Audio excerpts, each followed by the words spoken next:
Assalamualaikum warahmatullahi wabarakatuh. Perkenalkan, nama saya Samsul Ma'arif, mahasiswa dari Fakultas Tarbiyah dan Ilmu Keguruan IAIN Metro NPM 2001-02-0016. Baik, di sini saya akan menjelaskan mengenai kesalahpahaman terhadap otonomi daerah. Jadi sebelum penjelasan, jangan lupa untuk like, subscribe, komen di channel saya Samsul Ma'arif. Baik, mengenai penjelasan kesalahpahaman terhadap otonomi daerah. Jadi yang pertama, otonomi dikaitkan itu semata-mata dengan uang. Jadi segala bentuk apapun tentang otonomi daerah itu berkaitan semata-mata hanya untuk uang dan digunakan untuk kehidupannya sendiri. Itu adalah kesalahan yang fatal, yang seringkali atau yang lumrah di kawasan pemerintahan daerah. Lalu yang kedua adalah daerah itu belum siap dan mampu hal ini karena pemerintah daerah itu sudah terlibat dalam penyelenggaraan pemerintahan dalam waktu yang sudah sangat lama dan berpengalaman dalam administrasi pemerintahan. Lalu yang selanjutnya itu ketiga itu pemerintah pusat akan melepas tanggung jawabnya untuk membantu dan membina daerah. Pada ini pendapat ini atau ini adalah kesalahan yang salah. Itu seharusnya itu pemerintah pusat tetap bertanggung jawab memberi dukungan dan bantuan kepada daerah, baik dukungan keuangan maupun penyelenggaraan pemerintah, untuk tercapainya yang namanya kemakmuran antara negara atau daerah dan juga perkotaan. Lalu yang keempat yaitu daerah dapat melakukan apa saja. Jadi daerah dapat menempuh segala bentuk kebijakan sepanjang masih sejalan selagi dia tidak bertentangan dengan ketentuan hukum dan undang-undang yang berlaku secara nasional. Lalu yang kelima atau yang terakhir kesalahpahaman dalam otonomi daerah yaitu Oda akan terciptanya raja-raja kecil di daerah dan pemindahan korupsi ke daerah. Hal ini benar jika pemerintah daerah menempatkan diri dalam rangka sistem politik Orde Baru.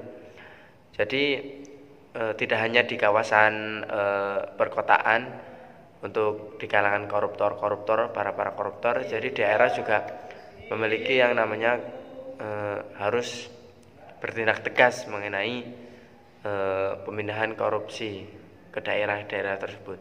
Selanjutnya mengenai penjelasan otonomi daerah dan politik. Jadi otonomi sendiri itu dapat diartikan sebagai kewenangan yang diberikan kepada daerah untuk mengatur urusan pemerintahannya sendiri untuk kepentingan masyarakat setempat atau sekitar daerah tersebut. Jadi itu dalam rangka untuk pelayanan terhadap masyarakat dan pelaksanaan pembangunan sesuai dengan peraturan perundang-undangan. Mengenai pilkada, jadi adanya otonomi daerah itu harus sejalan dengan adanya yang namanya pilkada. Mengapa? Karena pilkada merupakan untuk menjadi seseorang yang ada di dalam sebuah pemerintahan itu ada yang namanya pemimpin. Nah, itu kan adalah sebagai wakil.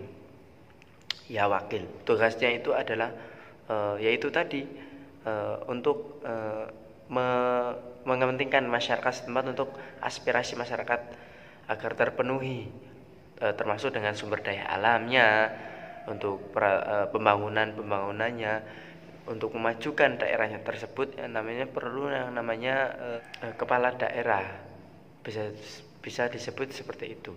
Jadi bagaimana dengan pilkada sendiri ada atau yang disebut dengan pemilihan umum kepala daerah dan wakil kepala daerah. Pemilihan umum untuk memilih kepala daerah dan wakil daerah secara langsung di Indonesia oleh penduduk daerah setempat yang memenuhi syarat.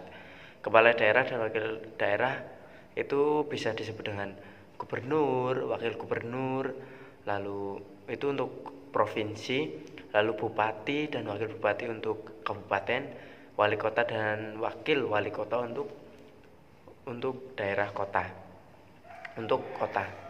Jadi yang namanya pilkada, apalagi berhubungan dengan otonomi daerah, yaitu untuk mensukseskan atau memajukan daerah tersebut dari segi sumber dayanya, kebudayaannya, itu merupakan yang namanya pemimpin, seorang pemimpin.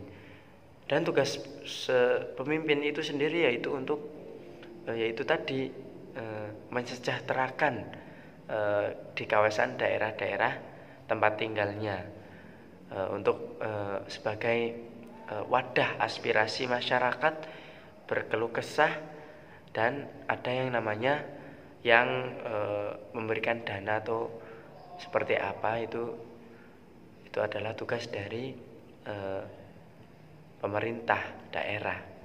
Itulah berhubungan dengan otonomi daerah pemerintahan atau otonomi daerah dan pilkada.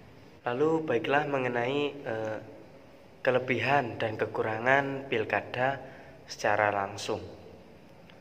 Jadi pemilihan secara langsung oleh rakyat itu sistem pemilihan kepala daerah secara langsung oleh kepala daerah dilakukan langsung oleh rakyat.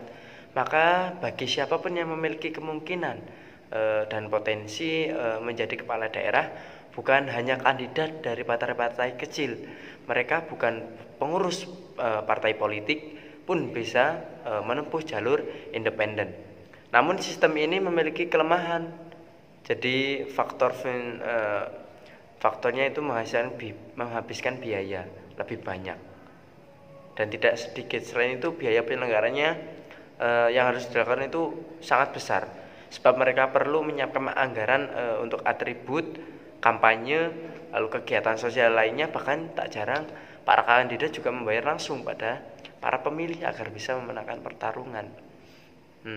Sehingga hal ini juga dapat memicu tingginya kemungkinan korupsi oleh para kandidat yang nantinya terpilih untuk pengganti biaya yang sebelumnya ia telah keluarkan. Jadi seperti itu. Baik, mungkin itu saja yang dapat saya sampaikan.